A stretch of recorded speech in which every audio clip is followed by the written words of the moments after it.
So thanks for joining us today. And you are, Eben Haber is a senior software engineer and human-computer interaction practitioner at Couchbase in San Francisco.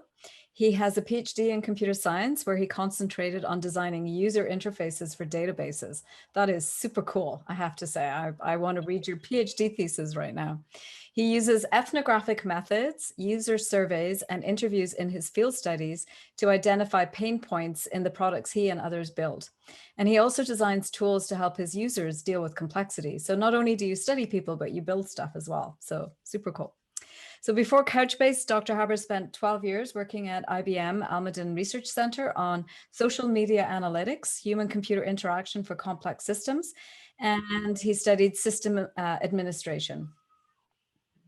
He is one of the co-authors on the definitive book on IT sysadmins, their tools and work practices. And this book is called Taming Information Technology. And thanks again to Nicole for suggesting this book to me. I didn't know about it, and it's a great book.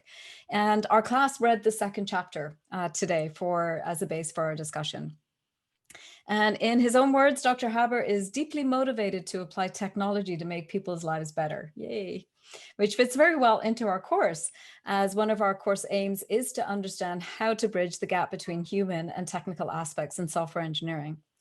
So welcome to our course. So I wanted to start off by saying that I really enjoyed reading, actually I read a couple of chapters or 3 chapters or so of your book, and it's a great book, and you do a fantastic story or job of telling the story to non-technical people about something that's really, really complex. I really like the way you kind of split off some of those ideas in sidebars.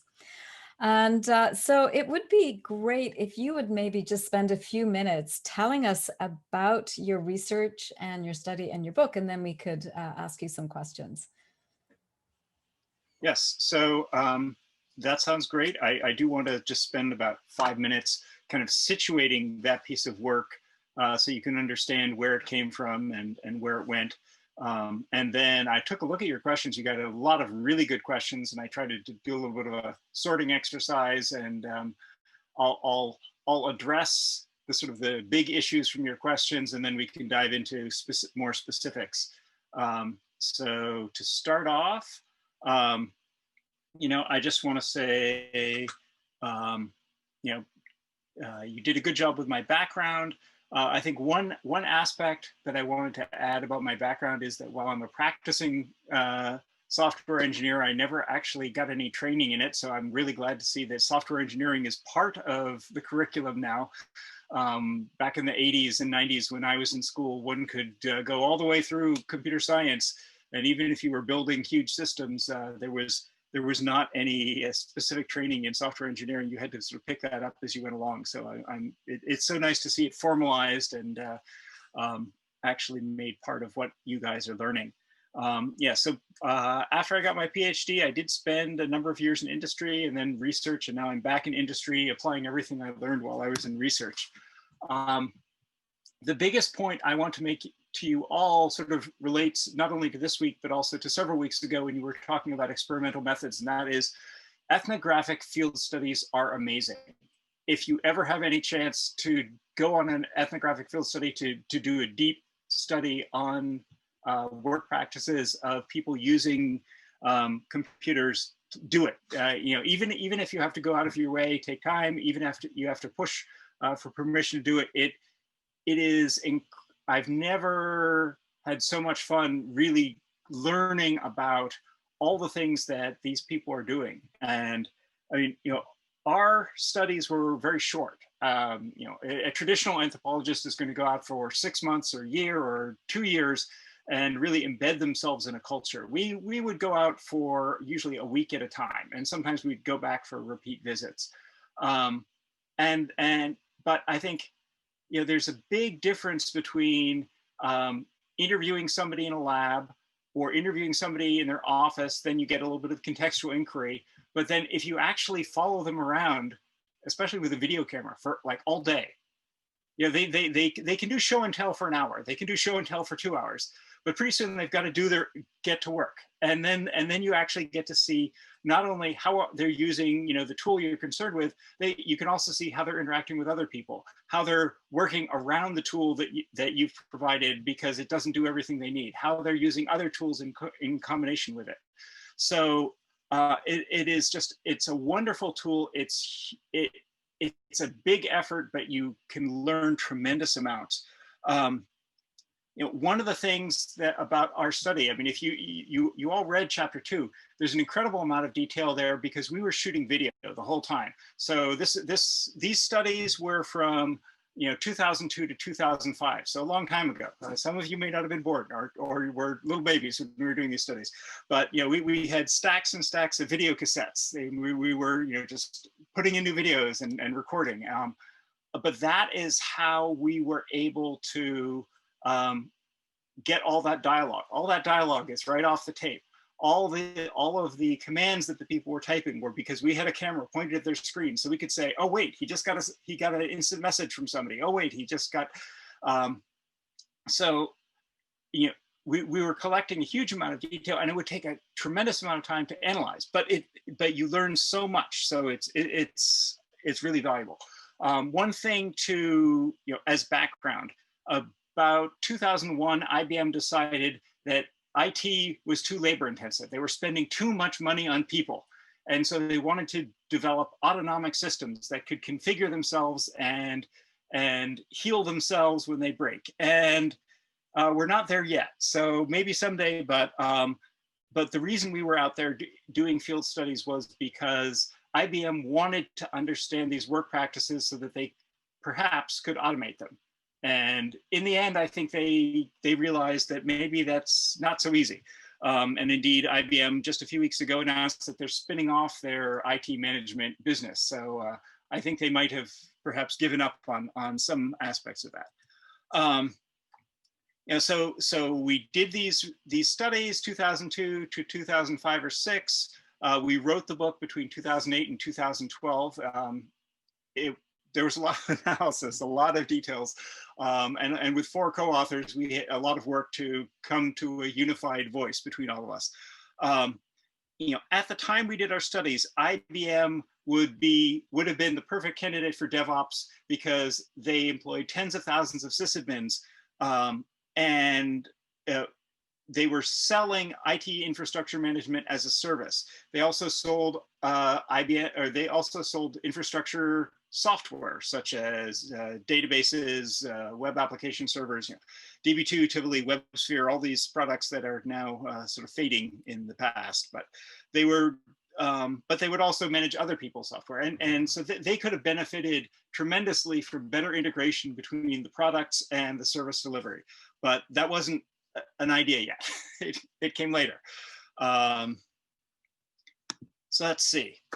Chapter 2, which you read, one of my favorite chapters because I wrote most of it, but also because it was one of the first studies that we did. And I wasn't actually on this study, but some of my colleagues went out, they did the study, they came back with all this video.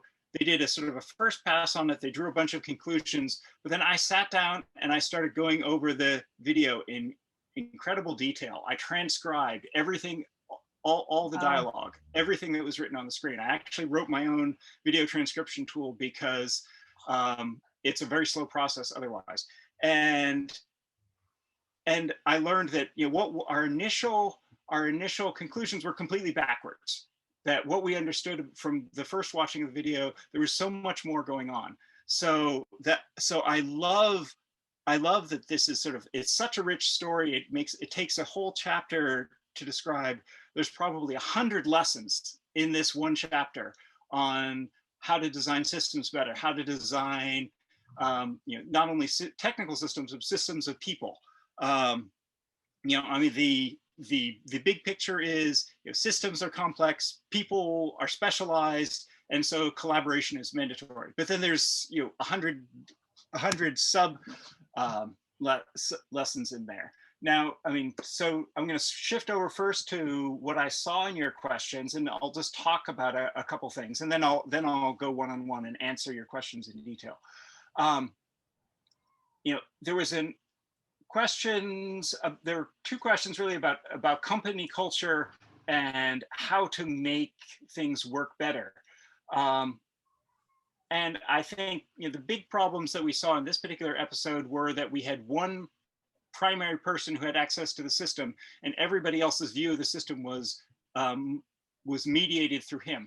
And what we really need is we need a much more shared collaborative environment where multiple people can see a common view of the system and can use that as an affordance to work around and can say, hey, what about this? What about this? So instead of sending error messages, they all could see the same thing. And I think also more of a culture of shared ownership, shared success, a willingness to learn, to question, and be questioned.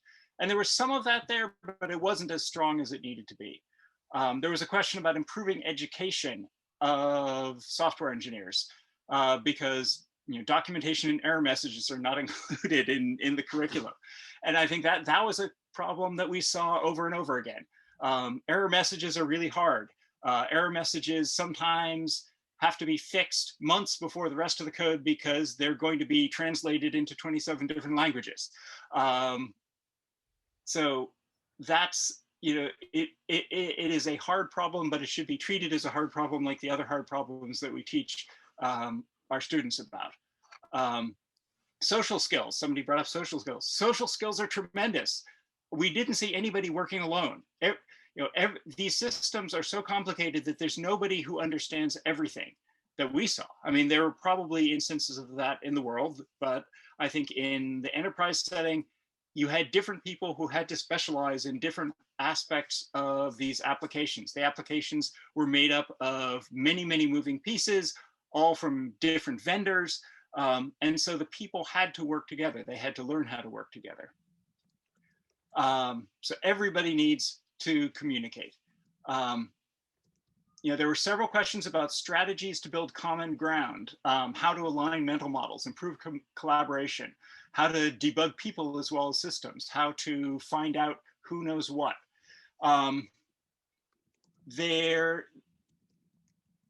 And also, related to those questions about, well, these people had relatively primitive communication tools compared to what we have now. My own thought on that is that the biggest idea coming out of this research was that we needed tooling, we needed something like social media, but integrated with the system status and logging, so that if you come in in the morning and you see that, oh, there's a red light on because there were all these errors. Well, somebody was probably talking about those errors, but right now, all the discussion of those errors is in a different channel. Really, those two things should be in the same place. There should be an error in the system status, and then any discussion of that error should be in the same place. So you could see, oh yeah, 5 admins noticed that already. They talked about it.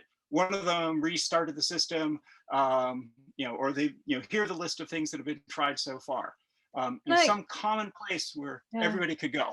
Can I jump in on that actually? Because yes. the question that I wanted to ask you, I've studied a lot social media use in software development and the different channels that are used and the different affordances.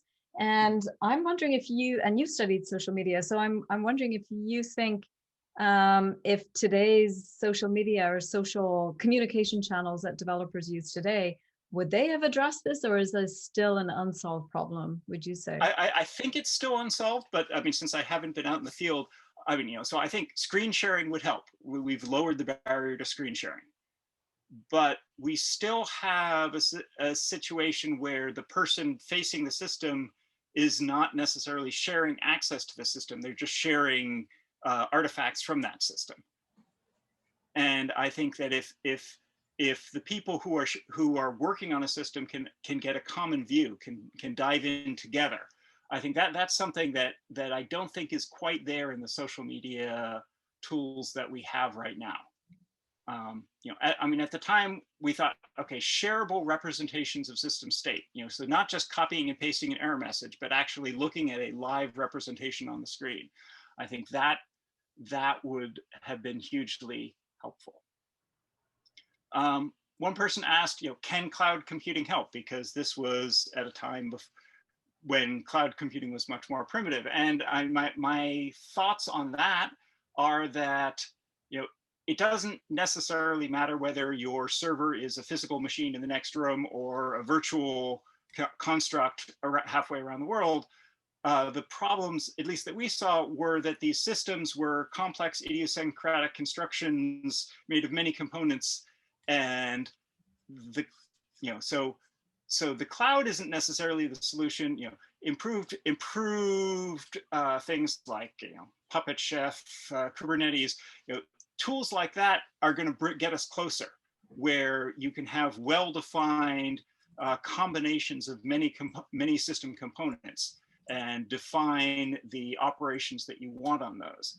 And I think taken far enough, that could help many of these problems. Although, I mean, I think some of the things that we saw in the field were emergent problems, where somebody would upgrade one of the 20 components in a system, and the new version had an undocumented feature or bug that would cause an error to pop up in a different component of the system.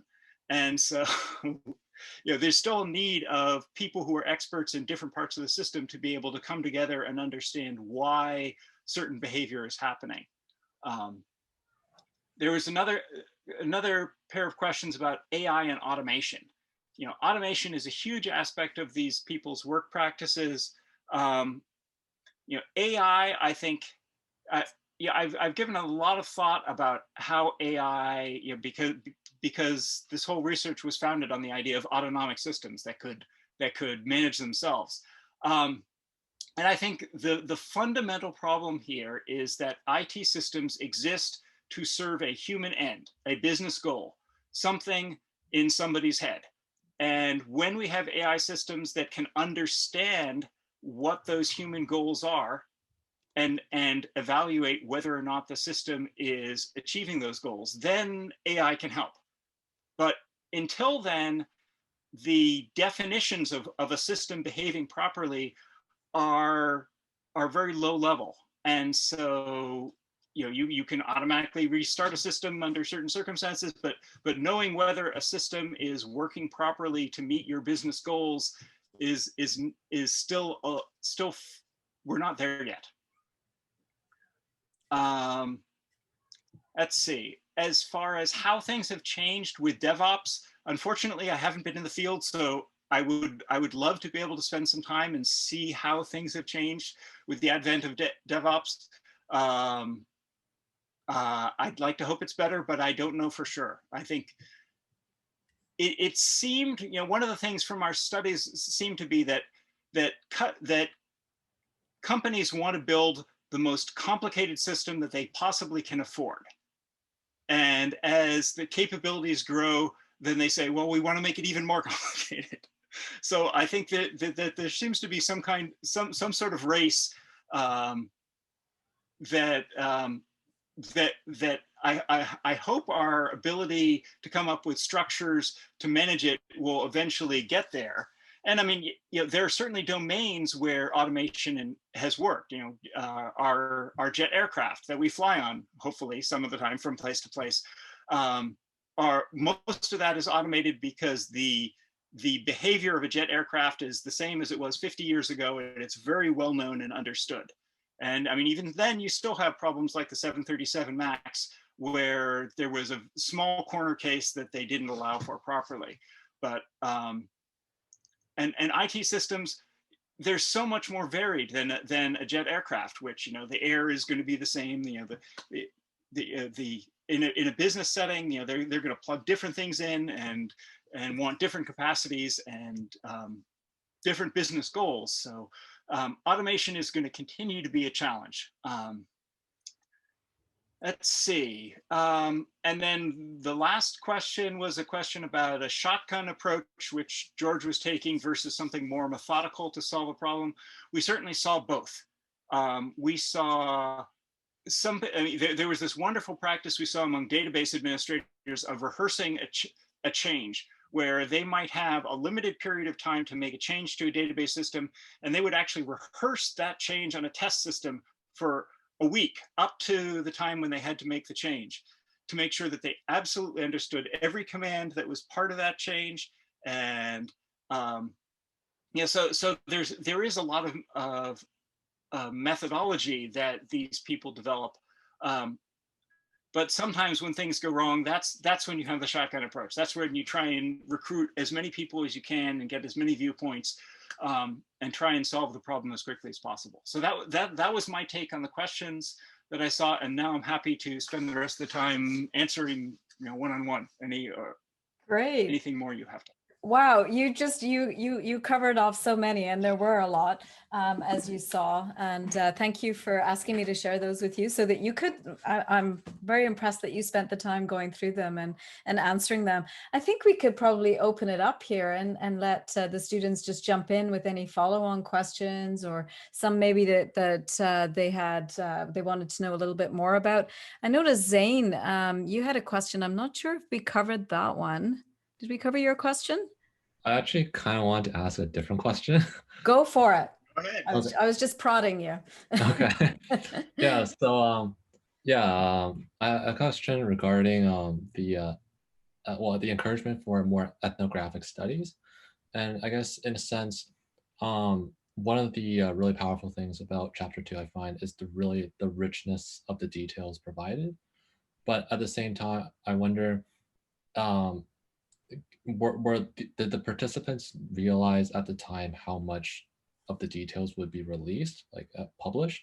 And I'm wondering, given that recording tools and transcription tools are probably more readily available, so in a sense, ethnographic studies may be a little bit easier, but then at the same time, are participants more willing or less willing to receptive to the idea of being recorded and having that data published?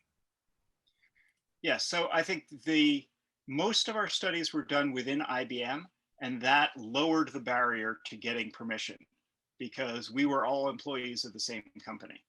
And we did change all the names. We did obscure identity. We removed any personally identifiable information.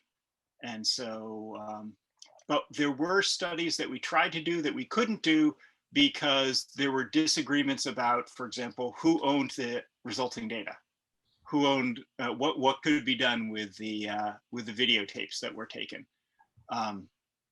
So I think the people, I mean, it was a little bit funny. I think the people, I think they seemed really happy to have somebody paying attention to their work and wanting to help them. And the flip side of that is that when we showed the videos to developers within IBM who developed the software that these people were using, the developers had never seen somebody in the wild using their tools before. And so it was so eye-opening for the developers that I think the end users were happy to know that they were going to be able to influence the developers in making tools better. Now, I mean, we were in a special case where we could actually say, yes, we're going to actually go talk to the developers later and highlight this. And we did have follow-up interviews with all of our participants to talk about what we'd learned and ask them how things had changed since the time of our study, between the time of our study and the time of the book. And nobody was hesitant, but perhaps anybody who'd be hesitant would have been filtered out at the beginning of the process. Okay. Any follow-up to that? But yes, it is hard, but it's worth doing. Yeah, I've done some ethnographic studies as well, and it's just so incredibly rewarding. It's hard to write, though. It's hard to publish it for people who are trying to do degrees and so on. But so rewarding. Thank you for saying that. And we haven't learned a lot about ethnographic studies in this class, so I'm really glad that you focused on that. Anybody else want to jump in with some questions? I can pull from Slack here, or just jump in. Let's pretend we're in the classroom. What a thought. Anybody want to jump in? I can give you ethnographic study pointers if nobody has any specific questions. Which so for us, we had, because this was almost 20 years ago, we had video cameras that required a fair amount of monitoring. So we had to have one person just operating the camera, making sure it was pointed at whatever was going on. So pointed at the screen, or somebody comes into the room, we want to point it at them. We wanted to be able to get the whole context. And then we had somebody else who just sat there taking notes, so that we would know, oh wait, at this such and such a time, we want to go back there and pay attention. We tried not to ask any questions while things were going on.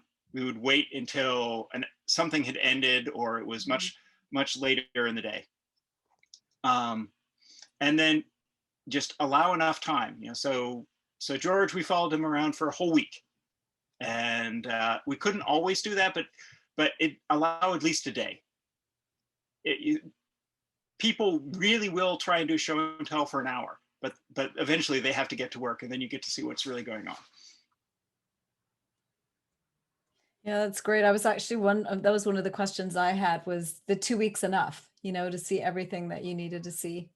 Well, all the time people said, oh, you should have been here last week. There was this amazing thing that happened.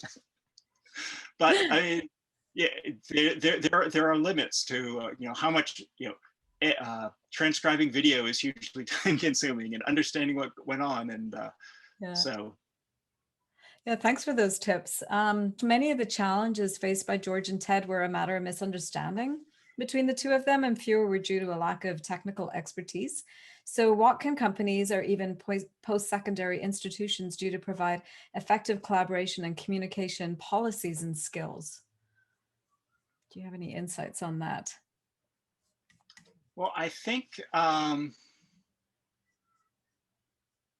the approach that we took to that was more, I mean, we saw deficiencies in the tools that they were using. The people clearly wanted to communicate with each other, but there were, the tools were insufficiently rich to really share the full context of what was going on. And so we did spend a lot of time thinking about, well, how could the tools be better?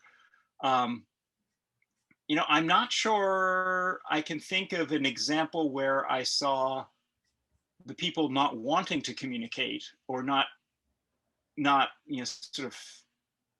I think they were doing the best they could with what they had. Now that said, it's certainly worth thinking about. Are there cases where communication can be improved just through, or rather improving the communication skills of the participants? And I don't have any good insights on that, so I guess I'll stop there. Actually, a follow-on question I had for you as well is, how did what you learned through these studies at IBM of the sysadmins kind of influence who you are today, and how you work in Couchbase, right? Like the kind of work that you do, and yes. And how that's going. Presumably you're working from home now too, right? Yes. Yeah. So yes, here I am sitting upstairs in a semi-finished barn, because it gets me out of the house, because my wife is working from home in the house, and we have a small house. So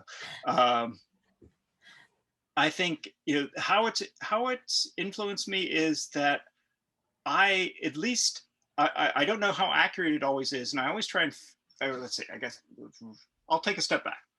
Step one is I'm much more interested in the end users. And so whenever I have a chance to meet a customer, I want to ask them, okay, well, what's the best thing?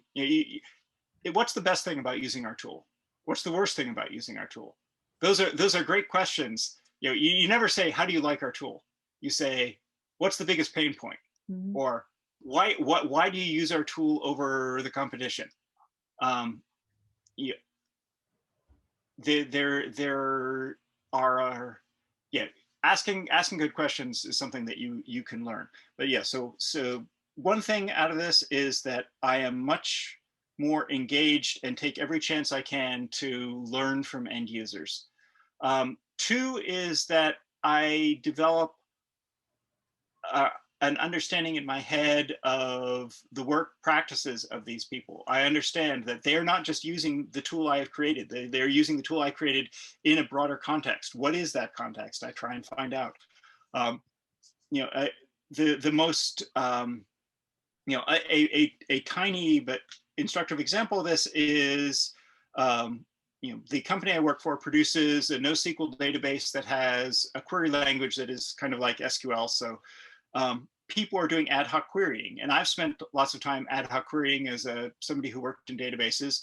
And I have a good picture in my head of a lot of other people. And so I realized, okay, well, a lot of the GUIs for doing ad hoc querying, you run a query, you see the result, and then the query is gone. And there's no state in the UI. Whereas a lot of sysadmins, they're always on a command line because they can scroll, they're always scrolling up and down and saying, oh, what did I do 2 steps ago? What did I do 3 steps ago? What was the result of that? Copy, paste.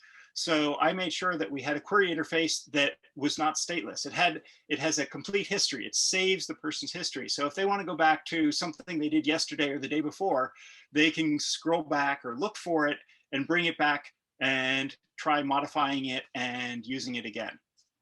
So, that's the kind of thing that is not common in database interfaces that came out of my spending time watching their complicated work practices.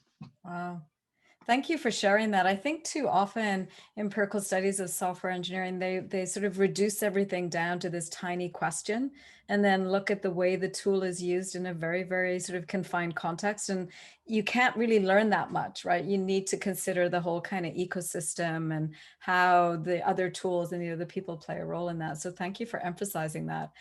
Jordan just actually asked a question in the chat. So we'll let Jordan have the last question with you today, Eben. Jordan, did you want to jump in? Sorry, Sure. I should have warned you. I just wrote in the chat. I was curious what your take was on collaboration in software ecosystems. So I think there's a lot of aspects that may not work as well in traditional means, like for instance, synchronizing product strategies across partner companies. I was just wondering what your thoughts were on that. I guess so. So from from our studies at IBM, we saw that across software ecosystems, there wasn't enough. That each system seemed to be designed as if it was the only one that was ever going to be used. And so I think, let's see, I guess I would say it is an area ripe for further research and development. It desperately needed that. Great.